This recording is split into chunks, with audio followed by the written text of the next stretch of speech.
Okay, so punta tayo dito sa stopping sight distance. So, pag sinabi natin sight distance, it is defined as the distance between the observer's eye and the object or yung obstruction where the said object will be visible. Okay?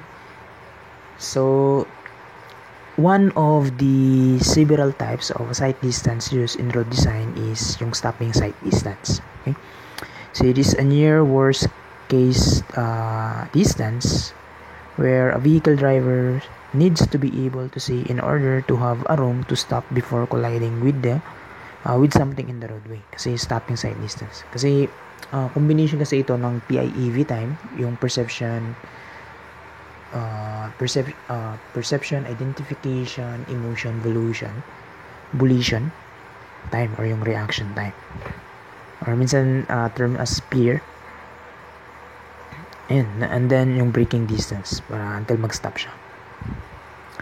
So, yung mga something na yun, or yung mga obstruction, it could be a pedestrian in a crosswalk or a stock vehicle or mga road debris.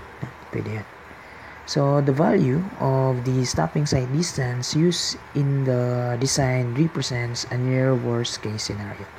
So, for design, a conservative distance is being used. Okay, which is needed to allow a vehicle traveling at a design speed to stop before reaching a stationary object in its path. So yung aim lang naman natin dito sa stopping sight distance is makuha natin yung minimum na sight distance. Minimum. So ibig sabihin, dapat ka nagdi-design ka, mas malaki pa doon. So at least man lang, alam mo din, kasi importante kasi makuha natin yung sight distance para alam natin, or yun yung magiging basehan natin for the length of the curve na specifically yung length of the curve, para at least alam natin yung tamang design, no? At least makonsider natin yung worst case na distance. Kasi yung iniingatan natin dito is yung accident. So, yung design standards of the AASH2 allow 1.5 seconds for perception time and 1 seconds for reaction time. So, a total of 2.5 seconds for the PIEV time, or yung perception, identification, emotion, volition, or yung reaction. Volition is also reaction time. No? So, 2.5 seconds yan according to AASH2. So, yung nakikita nyo dito, ito yung sight line. So, meron tayo ditong obstruction. Ayan, mayroong car. So, ito yung sight distance corresponding to sa horizontal curve. Pero pag vertical curve, so ito yung sight distance, nakita niya na yung object, ito yung driver's eye, nakita niya yung object, so ito yung sight distance. Okay?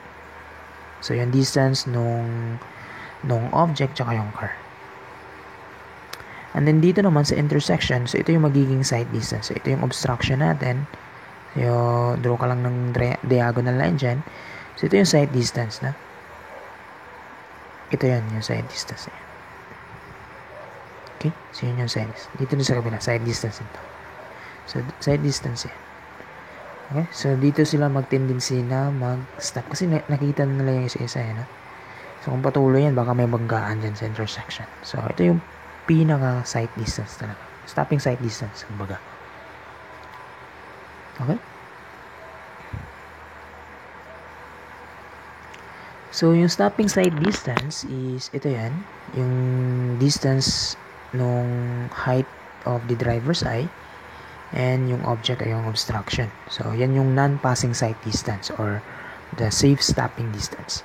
So, kung i-mirror mo to, itong H1 na to, i-mirror mo yan. So, ito yung height of driver's eye in opposite direction. So, kung dyan ka magre-reference, yung tawag dyan is the passing sight distance. Okay? So, we have the non-passing sight distance and we have also the passing sight distance. So, yung yung SSD or yung itong non-passing sight distance is divided into two, no? So, bali meron tayong PIEV distance and we have also the braking distance. So, yung VIEV distance is just velocity times the time, the PIEV time. Okay, yung PIEV is perception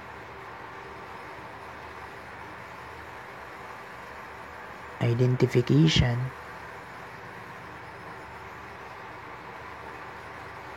emotion, and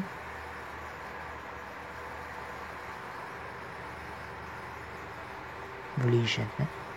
Or ito yung reaction. Bali, magre-react. Pagkakita ng driver, uy, may dumaan, di ba? Parang ganun. Uy, may obstruction.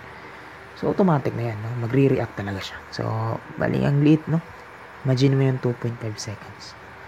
Diba? Nakikita mo, 1, 2. So, before niya tapakan yung brake, no? So, nakikita mo dito, parang ganito yung scenario, no? Wag mo na yan. Parang ganito yung scenario, no? So, for example, may aso, no? Nakita ni driver, OMG, there's a dog. So, ayan. So, bali, dito na part is nag-react muna siya, no? So, pagka-react niya, ayan, nag-start na siya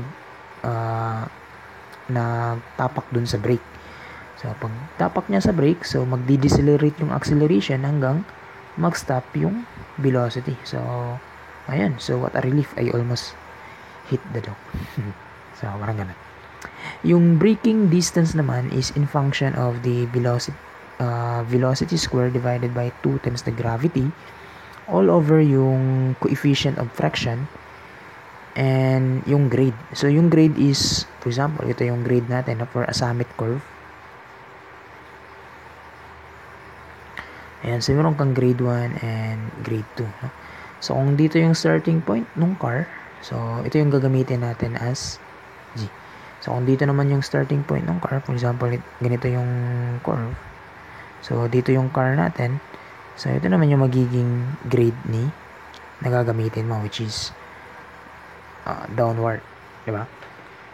So, at least alam natin. So, yung grade is kung saan yung grade no nag-start yung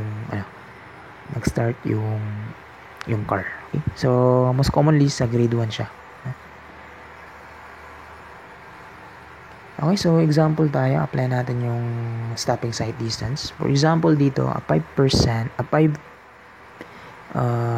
grade intersects a negative 3.4% grade at station 1 plus 990 at elevation 40.6. So, kung isa-solve natin yan, so bali meron tayo ditong grade na positive 5% and negative 3.4%. Okay? Negative 3.4.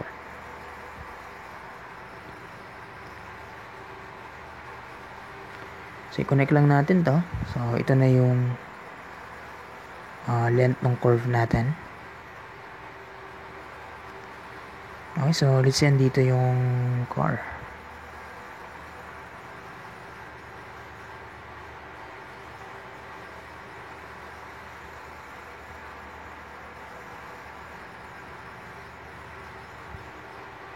Ayan, so lisensya.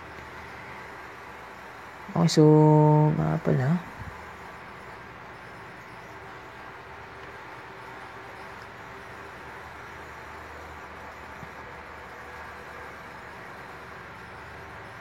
yung design velocity is 60 kph. So, kunin ko muna yung velocity na 60 kph.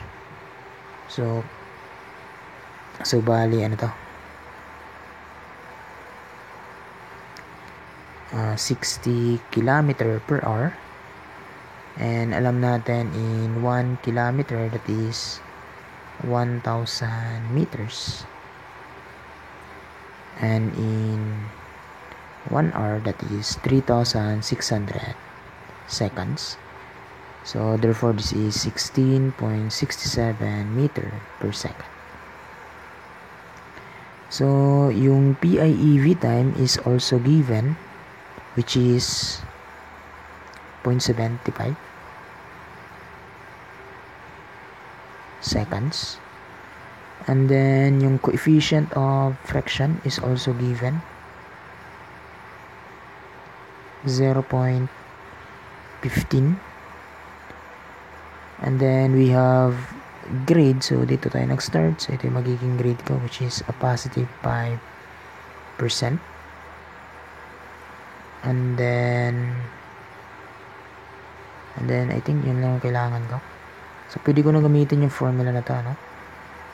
Na stopping sight distance is just yung velocity ng car times yung PIEV time plus yung V square divided by 2 times the gravity all over coefficient. Okay? So, bali, meron na tayong stopping sight distance. Yung velocity ng car is 16.67 times 0.75 plus 16.67 squared all over 2 times 9.81 all over yung 0.15 plus 5%. So we have now the stopping sight distance, and that is just equal to, kumputin ko muna. We have 16.67 times 0.75 plus 0.15 plus 5%. And then dito we have 16.67 squared divided by 2 times 9.81. So meron tayong 100.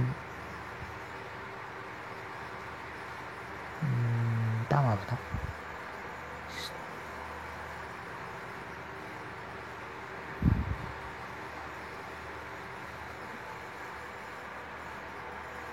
Plus 5%. Ano po yung 5%?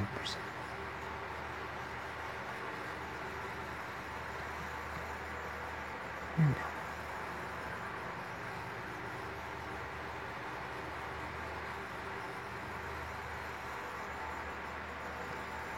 Teka lang. 5%. Yan, 0.05. Pero ba't iba yung sagot? 0.05.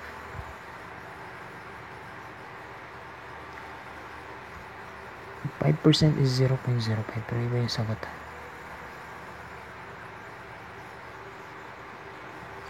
I think sa calculator ko ata na.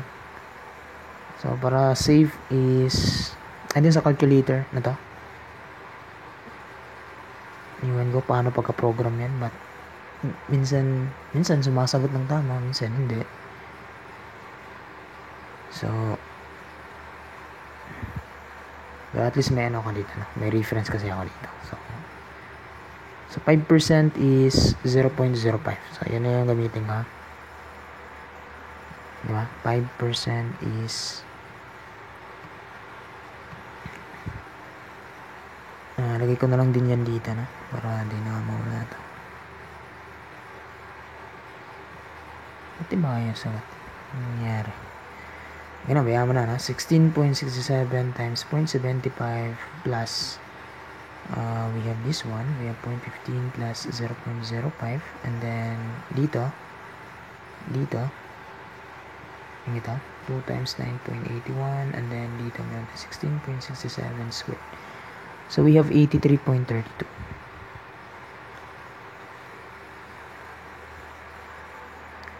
83.32 meters. So, ito na yung minimum. So, dapat, yung stopping sight distance natin must be greater than or equal to 83.2 meters. I think that's it. So, ito lang for the stopping sight distance. See you in the next video. Thank you.